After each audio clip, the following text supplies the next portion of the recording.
Law 19. Know who you are dealing with. Do not offend the wrong person. Judgment. There are many different kinds of people in the world, and you can never assume that everyone will react to your strategies in the same way. Deceive or outmaneuver some people, and they will spend the rest of their lives seeking revenge. They are wolves in lamb's clothing. Choose your victims and opponents carefully then. Never offend or deceive the wrong person. Opponents, suckers, and victims. Preliminary typology. In your rise to power, you will come across many breeds of opponent, sucker, and victim. The highest form of the art of power is the ability to distinguish the wolves from the lambs, the foxes from the hares, the hawks from the vultures. If you make this distinction well, you will succeed without needing to coerce anyone too much. But if you deal blindly with whomever crosses your path, you will have a life of constant sorrow, if you even live that long. Being able to recognize types of people and to act accordingly is critical. The following are the 5 most dangerous and difficult types of mark in the jungle as identified by artists, con and otherwise, of the past. The arrogant and proud man. Although he may initially disguise it, this man's touchy pride makes him very dangerous. Any perceived slight will lead to a vengeance of overwhelming violence. You may say to yourself, "But I only said such and such at a party where everyone was drunk." It does not matter. There is no sanity behind his overreaction, so do not waste time trying to figure him out. If, at any point in your dealings with a person, you sense an oversensitive and overactive pride, flee. Whatever you are hoping for from him isn't worth it. The hopelessly insecure man. This man is related to the proud and arrogant type, but is less violent and harder to spot. His ego is fragile, his sense of self insecure, and if he feels himself deceived or attacked, the hurt will simmer. He will attack you in bites that will take forever to get big enough for you to notice. If you find you have deceived or harmed such a man, disappear for a long time. Do not stay around him, or he will nibble you to death. Mr. Suspicion. Another variant on the breeds above. This is a future Joe Stalin. He sees what he wants to see, usually the worst, in other people, and imagines that everyone is after him. Mr. Suspicion is, in fact, the least dangerous of the 3. Genuinely unbalanced, he is easy to deceive, just as Stalin himself was constantly deceived. Play on his suspicious nature to get him to turn against other people. But if you do become the target of his suspicions, watch out. The serpent with a long memory. If hurt or deceived, this man will show no anger on the surface. He will calculate and wait. Then, when he is in a position to turn the tables, he will exact a revenge marked by a cold-blooded shrewdness. Recognize this man by his calculation and cunning in the different areas of his life. He is usually cold and unaffectionate. Be doubly careful of this snake, and if you have somehow injured him, either crush him completely or get him out of your sight. The plain, unassuming, and often unintelligent man. Ah, your ears prick up when you find such a tempting victim. But this man is a lot harder to deceive than you imagine. Falling for a ruse often takes intelligence and imagination, a sense of the possible rewards. The blunt man will not take the bait because he does not recognize it. He is that unaware. The danger with this man is not that he will harm you or seek revenge, but merely that he will waste your time, energy, resources, and even your sanity in trying to deceive him.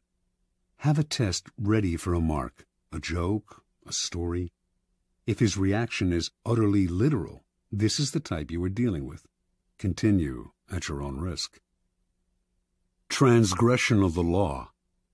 In the early part of the 13th century, Muhammad, the Shah of Khwarezm, managed after many wars to forge a huge empire, extending west to present-day Turkey and south to Afghanistan. The empire's center was the great Asian capital of Samarkand. The Shah had a powerful, well-trained army and could mobilize 200,000 warriors within days. In 1219, Muhammad received an embassy from a new tribal leader to the east, Genghis Khan. The embassy included all sorts of gifts to the great Muhammad, representing the finest goods from Khan's small but growing Mongol empire. Genghis Khan wanted to reopen the Silk Route to Europe and offered to share it with Muhammad, while promising peace between the two empires. Muhammad did not know this upstart from the east, who, it seemed to him, was extremely arrogant to try to talk as an equal to one so clearly his superior. He ignored Khan's offer. Khan tried again. This time, he sent a caravan of 100 camels filled with the rarest articles he had plundered from China. Before the caravan reached Muhammad, however, Inalchik, the governor of a region bordering on Samarkand, seized it for himself and executed its leaders. Genghis Khan was sure that this was a mistake, that Inalchik had acted without Muhammad's approval. He sent yet another mission to Muhammad, reiterating his offer and asking that the governor be punished. This time, Muhammad himself had one of the ambassadors beheaded and sent the other two back with shaved heads, a horrifying insult in the Mongol code of honor. Khan sent a message to the Shah. "You have chosen war. What will happen, and what is to be, we know not. Only God knows." Mobilizing his forces, in 1220 he attacked Inalchik's province, where he seized the capital, captured the governor, and ordered him executed by having molten silver poured into his eyes and ears. Over the next year, Khan led a series of guerrilla-like campaigns against the Shah's much larger army. His method was totally novel for the time. His soldiers could move very fast on horseback and had mastered the art of firing with bow and arrow while mounted. The speed and flexibility of his forces allowed him to deceive Muhammad as to his intentions and the directions of his movements. Eventually, he managed first to surround Samarkand, then to seize it. Muhammad fled, and a year later died, his vast empire broken and destroyed. Genghis Khan was sole master of Samarkand, the Silk Route, and most of northern Asia. Interpretation. Never assume that the person you are dealing with is weaker or less important than you are. Some men are slow to take offense, which may make you misjudge the thickness of their skin and fail to worry about insulting them. But should you offend their honor and their pride, they will overwhelm you with a violence that seems sudden and extreme, given their slowness to anger. If you want to turn people down, it is best to do so politely and respectfully, even if you feel their request is impudent or their offer ridiculous. Never reject them with an insult until you know them better. You may be dealing with a Genghis Khan. Keys to power. The ability to measure people and to know who you are dealing with is the most important skill of all in gathering and conserving power. Without it, you are blind. Not only will you offend the wrong people, you will choose the wrong people to work on, and will think you are flattering people when you are actually insulting them. Before embarking on any move, take the measure of your mark or potential opponent. Otherwise, you will waste time and make mistakes.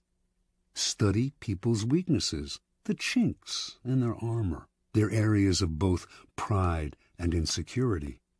Know their ins and outs before you even decide whether or not to deal with them. Two final words of caution.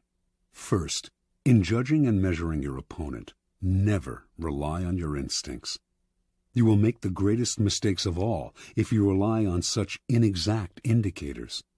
Nothing can substitute for gathering concrete knowledge. Study and spy on your opponent for however long it takes. This will pay off in the long run. Second, never trust appearances. Anyone with a serpent's heart can use a show of kindness to cloak it. A person who is blustery on the outside is often really a coward. Learn to see through appearances and their contradictions. Never trust the version that people give of themselves. It is utterly unreliable